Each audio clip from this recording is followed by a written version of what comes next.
Bora então começar o nosso vídeo hoje para falar sobre essa declaração exclusiva lá do pessoal da Rádio Sagres. Valeu demais aí, rapaziada, e também a Tandara Reis que fez essa reportagem ainda para o YouTube. Após a decisão da Taça das Favelas, né, que foi realizada no estádio do Vila Nova, lá no Oba, ele deu essa pequena entrevista ao presidente do Goiás, que estava acompanhando também a partida, e falou sobre tópicos importantes, inicialmente sobre a permanência do maior do Centro-Oeste na primeira divisão. Lembrando que essa entrevista foi antes do duelo, né, contra o Internacional. Abre aspas. Já queria ter garantido há 15 jogos, né, há 10 jogos atrás, melhor dizendo, os 45 pontos. São 38 pontos já. Falta aí mais 6 ou 7 pontos. Não está difícil e vai acontecer, né, a permanência aí do clube na Série A. É angustiante a demora para cravar a permanência na primeira divisão, mas nós estamos confiantes, já estamos contratando jogadores, já estamos aí no mercado e ainda também renovando com atletas que queremos para o ano que vem.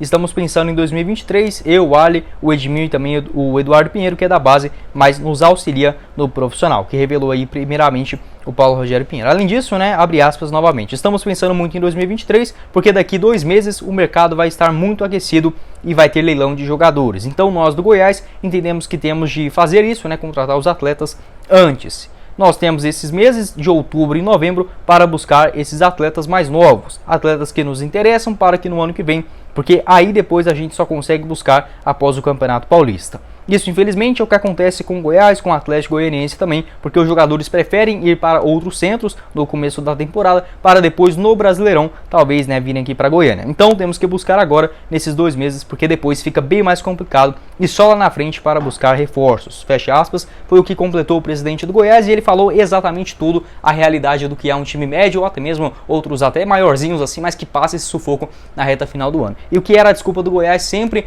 no começo da temporada? É que a grana na Globo ainda não tinha entrado, então não dava para buscar grandes contratações para o começo da temporada. E quando ela já estava ali meio que na metade, falava que a concorrência dentro do mercado era muito grande, dessa forma não daria para trazer grandes contratações. E aí ficava nesse círculo, dando uma desculpa daqui e dali, e acaba que realmente, né, os melhores jogadores, até mesmo com a melhor possibilidade dentro do mercado, acabam fechando já os seus contratos no começo da temporada, justamente naquele período que a diretoria já alegava, né, não ter grana, condição nenhuma para trazer grandes reforços. Então agora já agilizando, ainda nesse comecinho do mês de outubro, né, estamos aí no dia 10, a diretoria já pensando também no ano que vem. É bem verdade que se o Goiás tivesse, por exemplo, assim, afundado ali na zona de rebaixamento, não acredito que teria esse tipo de discurso, até mesmo de pensamento, já que o ideal seria tentar salvar a todo custo a reta final da Série A. Mas pela realidade do Goiás, apesar desses 6 jogos sem vencer, né, na Série A do Brasileirão, a tendência é que realmente, né, essa tabela da Série A foi muito favorável ao Goiás nos últimos jogos. Com mais uma vitória e um empate já dá para ficar bem tranquilo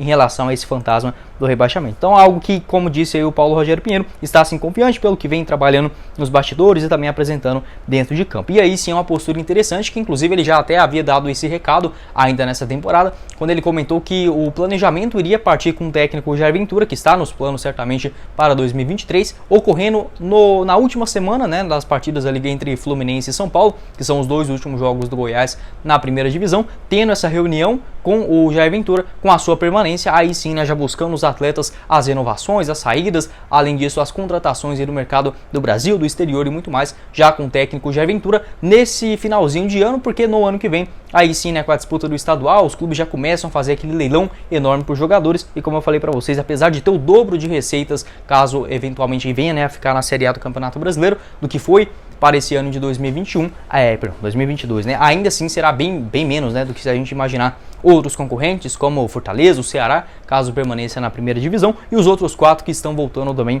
da Série B do futebol brasileiro. Então a realidade complicada para o Goiás, e quando você tem poucos recursos, não permite grandes margens para erros, né? Então aí sim você tem que ir muito mais assertivo no mercado e até mesmo se adiantar. É óbvio que assim, não pode trocar aí as mãos pelos pés e tentar, por exemplo, já pensar no ano que vem sem a permanência garantida. Eu acho que não quis dar esse tom, né, o presidente alviverde, o Paulo Rogério Pinheiro, mas como falou também, visando já o ano que vem, é sim muito interessante. Inclusive hoje eu estava assistindo uma entrevista do Jair Ventura, no caso, quando ele permaneceu com o Juventude na Série A do ano passado, na última rodada, né, venceu ali o Corinthians lá em Caxias do Sul, acabou permanecendo na primeira divisão, e o próprio presidente deles havia dado esse recado, né, que já tinha o planejamento para o ano que vem, que acontecia inclusive no dia seguinte, né, a permanência com o técnico Jair Ventura, mas que já tinha já esse orçamento, os planejamentos visando tanto uma Série A, quanto também uma eventual Série B. E eu acho que isso a diretoria do Goiás também já fez lá no comecinho da temporada, porque se a gente imaginar todas as dificuldades, né, que os clubes enfrentam nesse seu retorno à primeira divisão, é quase que natural, comum, extremamente possível esse rebaixamento das equipes, né, que recém-promovidas dentro do Campeonato Brasileiro. Você realmente tem que fazer um trabalho